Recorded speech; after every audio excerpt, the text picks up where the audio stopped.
कैसे मानी जी दिलवा के भूखल हमर कैसे मानी जी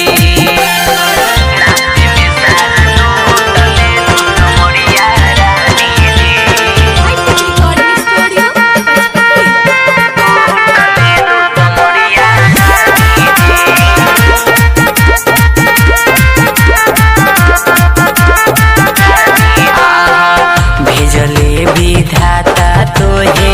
निमन से रच के हवा के लइका से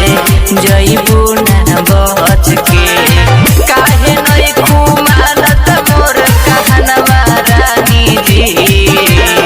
चल होने हो जाई